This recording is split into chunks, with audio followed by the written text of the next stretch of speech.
Assalamualaikum warahmatullahi wabarakatuh. Sahabat muslim sekalian, tahukah kalian, banyak orang mengira babi itu haram hanya dalam Islam. Padahal ternyata dalam agama Yahudi, bahkan di awal ajaran Kristen, babi juga sama-sama dilarang. Menarik, kan? Mari kita bahas bersama. 1.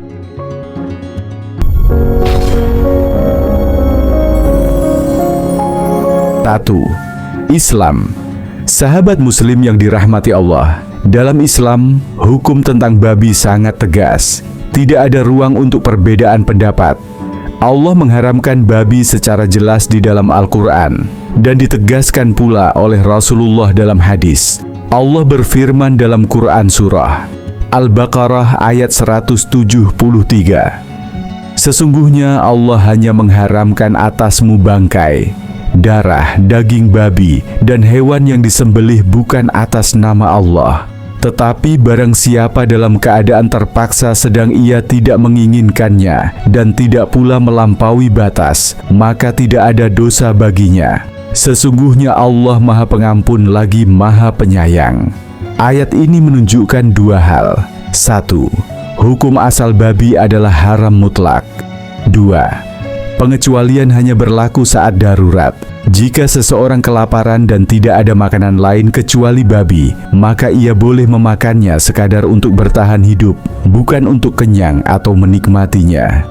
Larangan ini kembali ditegaskan dalam ayat-ayat lain seperti Quran Surah Al-Maidah ayat 3, Quran Surah Al-An'am ayat 145, dan Quran Surah An-Nahl ayat 115.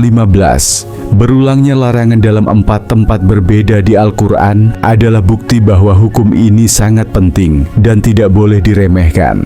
Rasulullah bersabda dalam hadis sahih, riwayat Bukhari dan Muslim, sesungguhnya Allah dan Rasul-Nya telah mengharamkan jual beli khamr, bangkai, babi, dan patung berhala.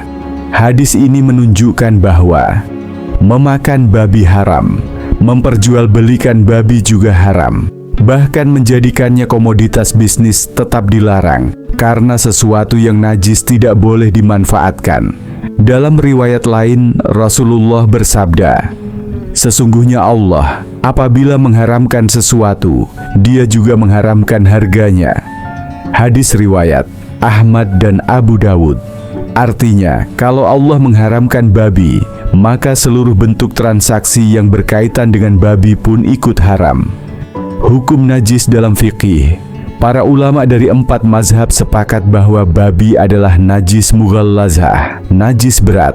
Jika pakaian atau tubuh terkena babi, cara mensucikannya bukan hanya dengan air biasa, tapi harus dicuci 7 kali, salah satunya dengan tanah.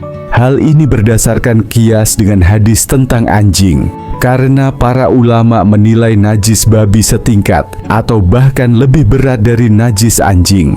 Imam Nawawi dalam Al-Majmu' menegaskan, semua bagian babi, baik hidup maupun mati, najis secara mutlak.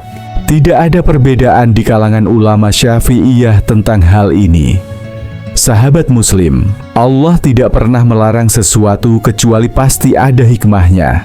1. Dari sisi kesehatan, babi terbukti menjadi inang bagi lebih dari 200 jenis penyakit, termasuk cacing pita, Taenia solium, virus flu babi, dan parasit berbahaya.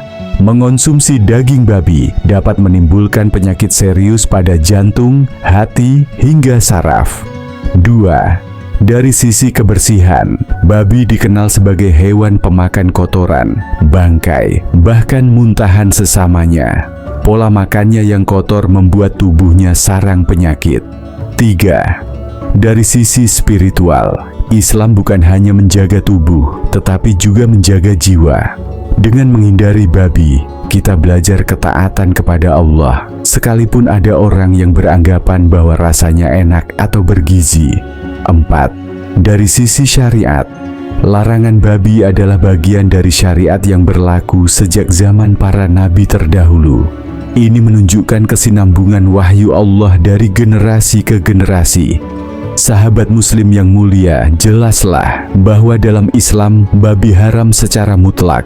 Haram dimakan, haram diperjualbelikan, bahkan haram dimanfaatkan bagian tubuhnya. Allah mengulang-ulang larangan ini dalam Al-Quran. Nabi Muhammad menegaskannya dalam hadis, dan para ulama sepakat akan najis dan keharamannya. Maka tugas kita adalah menjaga diri, keluarga, dan keturunan kita dari makanan haram ini, agar tubuh dan hati kita tetap bersih, sehat, dan diberkahi Allah. 2. Yahudi.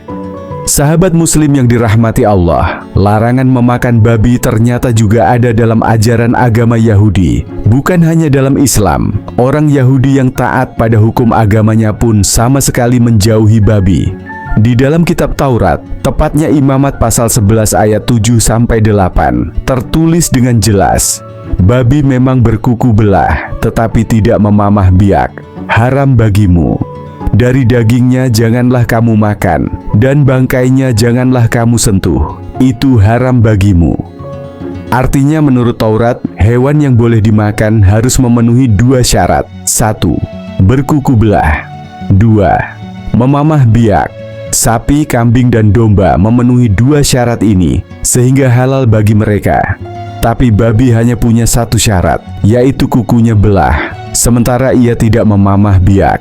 Maka menurut Taurat, babi dihukumi haram, bahkan bangkainya pun tidak boleh disentuh. Dalam tradisi Yahudi, aturan makanan ini disebut dengan istilah kosher. Kata kosher berarti layak atau pantas dimakan.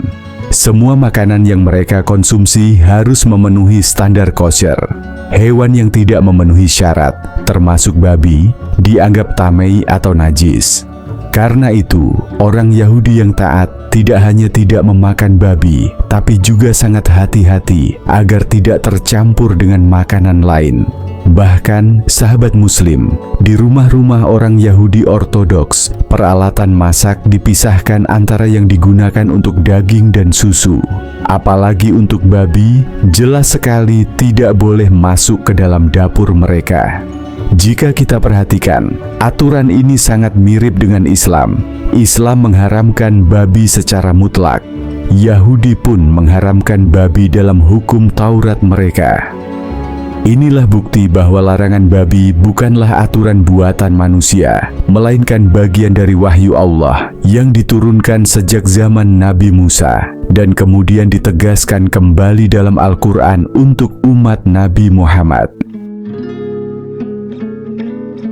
3. Kristen. Sahabat Muslim yang dirahmati Allah, setelah kita melihat bagaimana Islam dan Yahudi sama-sama mengharamkan babi, mari kita lihat bagaimana ajaran Kristen memandang hal ini. Perlu diketahui, agama Kristen mewarisi kitab Perjanjian Lama yang isinya sama dengan Taurat orang Yahudi.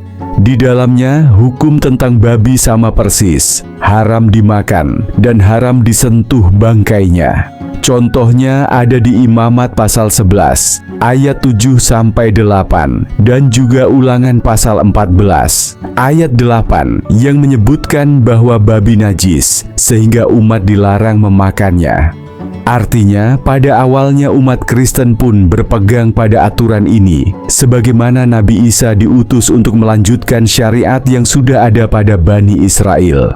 Namun sahabat Muslim, dalam kitab Perjanjian Baru terdapat penafsiran berbeda. Di antaranya dalam Injil Markus pasal 7, ayat 18-19, Yesus dikisahkan mengatakan bahwa tidak ada sesuatu pun dari luar manusia yang masuk ke dalamnya yang dapat menajiskan dia, tetapi yang keluar dari manusia itulah yang menajiskan dia. Ayat ini kemudian dipahami sebagian besar umat Kristen sebagai tanda bahwa hukum makanan yang sebelumnya haram menjadi tidak berlaku lagi. Akibatnya, sejak itu banyak umat Kristen yang membolehkan memakan babi. Namun, perlu dicatat, tidak semua umat Kristen menerima penafsiran ini. Beberapa aliran Kristen, seperti Advent Hari ke-7, tetap berpegang pada hukum Perjanjian Lama dan melarang konsumsi babi hingga hari ini. Jadi sahabat muslim, jelaslah bahwa pada awalnya Islam, Yahudi, dan Kristen sama-sama sepakat babi itu haram. Hanya saja dalam perjalanan waktu, sebagian umat Kristen mengubah pemahamannya dan mulai memperbolehkan babi, meskipun masih ada sebagian yang tetap mengharamkannya. Sahabat muslim yang dirahmati Allah, ternyata babi bukan hanya haram di Islam. Yahudi juga mengharamkannya, bahkan Kristen pada awalnya pun sama. Ini menunjukkan bahwa larangan tersebut adalah bagian dari syariat Allah sejak zaman para nabi, sebagai bentuk kasih sayang Allah kepada manusia. Semoga penjelasan ini menambah ilmu kita dan semakin menguatkan kita untuk hanya memilih makanan yang halal dan thayyib. Wassalamualaikum warahmatullahi wabarakatuh. Sebelum saya menutup video ini, izinkan saya dengan penuh rasa hormat dan kerendahan hati untuk memohon maaf jika dalam video ini terdapat kesalahan, baik dalam bentuk gambar, video, dan kata-kata, atau penyampaian informasi yang kurang jelas atau tidak sesuai. Kami menyadari bahwa sebagai manusia biasa, kami tidak luput dari kekurangan dan kekhilafan. Segala kebenaran yang disampaikan dalam video ini berasal dari Allah Subhanahu wa Ta'ala, sedangkan segala kesalahan adalah murni dari keterbatasan dan kekurangan kami sendiri. Kami sangat berharap bahwa apa yang telah disampaikan dapat memberikan manfaat, menambah ilmu, dan memperkuat keimanan kita bersama. Jika ada pandangan yang berbeda atau hal yang perlu dikoreksi, kami sangat terbuka untuk menerima masukan dan saran yang membangun demi kebaikan bersama. Dukungan Anda sangat berarti bagi kami. Oleh karena itu, jangan lupa untuk memberikan like, komentar, serta subscribe agar kami bisa terus menyajikan video-video edukatif dan bermanfaat di masa mendatang. Semoga Allah Subhanahu wa Ta'ala senantiasa memberikan petunjuk, keberkahan, dan perlindungan kepada kita semua dalam menjalani kehidupan sehari-hari. Jazakallahu khairan.